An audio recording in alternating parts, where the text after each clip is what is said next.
ಎಲ್ರಿಗೂ ನಮಸ್ಕಾರ. ಮನಸಾರೆ ಕನ್ನಡ ಯೂಟ್ಯೂಬ್ ಚಾನಲ್ಗೆ ಸ್ವಾಗತ.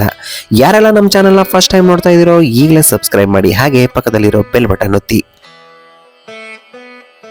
1200 ವರ್ಷಗಳ ಇತಿಹಾಸವನ್ನ ಹೊಂದಿರುವಂತಹ ಪುರಾತನ ದೇವಸ್ಥಾನದಲ್ಲಿ ನಾವಿವತ್ತು ಇದ್ದೀವಿ. ಈ ದೇವಸ್ಥಾನ ಇರೋದು ಮಂಡ್ಯ ಜಿಲ್ಲೆಯ ಮದ್ದೂರು ತಾಲೂಕಿನಲ್ಲಿ. ಅದೇ ಶ್ರೀ ಸಿದ್ದರಾಮೇಶ್ವರ ದೇವಸ್ಥಾನ. 1500 ವರ್ಷಗಳ ಇತಿಹಾಸವನ್ನು ಹೊಂದಿರುವಂತಹ ಈ ಪುರಾತನ ದೇವಾಲಯ ಮಂಡ್ಯ ಜಿಲ್ಲೆಯಲ್ಲಿಯೇ ಅತ್ಯಂತ ಹಳೆಯದಾದಂತಹ ದೇವಾಲಯ. ಸಿದ್ದರಾಮೇಶ್ವರರ ತಪಸ್ಸಿನ ಕೃಪೆಯಿಂದ ಈ ದೇವಾಲಯ ನಿರ್ಮಾಣವಾಯಿತು ಎನ್ನುವ ಇತಿಹಾಸವಿದೆ. ಅಸಂಖ್ಯಾತ ಭಕ್ತಾದಿಗಳನ್ನು ಹೊಂದಿರುವ ಶ್ರೀ ಸಿದ್ದರಾಮೇಶ್ವರ ಇಷ್ಟಾರ್ಥ ಸಿದ್ಧಿಯನ್ನು ಪ್ರಾಪ್ತಿ ಮಾಡುವಂತಹ ದೇವರಾಗಿದೆ. ಸಾವಿರಾರು ವರ್ಷಗಳ ಇತಿಹಾಸವನ್ನು ಹೊಂದಿರುವಂತಹ ಈ ದೇವಾಲಯ ಶಿಥಿಲಾವಸ್ಥೆಯಲ್ಲಿ ಇದ್ದಿದ್ದರಿಂದ ಈ ದೇವಸ್ಥಾನವನ್ನು ಜೀರ್ಣೋದ್ಧಾರ ಮಾಡಲಾಗಿದೆ. ಮರು ನಿರ್ಮಾಣಗೊಂಡ ದೇವಾಲಯ ಭಕ್ತರನ್ನು ಮತ್ತಷ್ಟು ಆಕರ್ಷಿಸುತ್ತಿದೆ. ಸಾವಿರಾರು ಭಕ್ತರ ಮನೆಯ ಕುಲದೇವರಾಗಿರುವ ಶ್ರೀ ಸಿದ್ದರಾಮೇಶ್ವರ ದೇವಾಲಯ ಎಲ್ಲ ಭಕ್ತಾದಿಗಳನ್ನು ಮತ್ತಷ್ಟು ಆಕರ್ಷಿಸುತ್ತಿದೆ. ಹಾಗೂ ಇಷ್ಟಾರ್ಥ ಸಿದ್ಧಿಗಳನ್ನು ಕೂಡ ಪ್ರಾಪ್ತಿ ಮಾಡುವಂತಹ ಶ್ರೀ ಸಿದ್ದರಾಮೇಶ್ವರನನ್ನು ಭಕ್ತರು ಆರಾಧಿಸುತ್ತಾರೆ.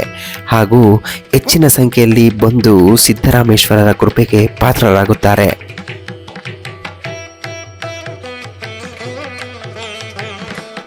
ವಿಶಾಲವಾದಂತಹ ಹೊರಾಂಗಣ, ಹೊರಭಾಗದಲ್ಲಿ ಇರುವ ಕಲ್ಯಾಣಿ ಹಾಗೂ ದೇವಸ್ಥಾನದ ಹಿಂಭಾಗದಲ್ಲಿ ಇರುವ ಅಶ್ವತ್ಥ ಕಟ್ಟೆ ಹಾಗೂ ಒಳಭಾಗಕ್ಕೆ ಪ್ರವೇಶವನ್ನು ಪಡ್ಕೊಂಡಾಗ ನಮಗೆ ಸಿಗುವಂತಹ ಕಲ್ಲಿನ ಕಂಬಗಳು ಹಾಗೂ ಎಡಭಾಗದಲ್ಲಿ ಇರುವಂತಹ ನವಗ್ರಹ ಮತ್ತು ಗಣೇಶನ ದರ್ಶನ.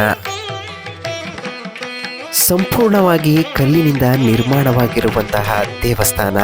ಮಧ್ಯಭಾಗದಲ್ಲಿ ಮೂಲ ದೇವಸ್ಥಾನ ಹಾಗೂ ಮೂಲ ವಿಗ್ರಹ ಇದ್ದರೆ ಸುತ್ತಲೂ ಕೂಡ ವಿಶಾಲವಾದಂತಹ ಹೊರಾಂಗಣ ಇದೆ.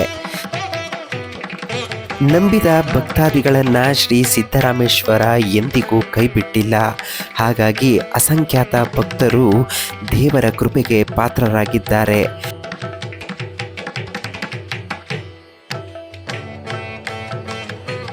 ದೇವಸ್ಥಾನದ ಒಳಭಾಗಕ್ಕೆ ಪ್ರವೇಶವನ್ನು ಪಡೆದುಕೊಂಡಾಗ ಮೂಲ ವಿಗ್ರಹ ಹಾಗೂ ಗರ್ಭಗುಡಿಯಲ್ಲಿ ಶಿವನ ಲಿಂಗವನ್ನು ನಾವು ನೋಡ್ಬೋದು, ನೋಡಿ ಕಣ್ಣು ತುಂಬ್ಕೋಬೋದು. ಓಂ ನಮಃ ಶಿವಾಯ.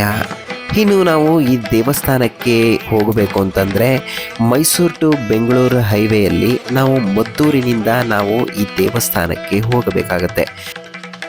ಮದ್ದೂರಿನ ನಿಡಘಟ್ಟದಿಂದ ಕೇವಲ 6 ಕಿಲೋಮೀಟರ್ಗಳಷ್ಟು ದೂರ ಆಗುತ್ತೆ.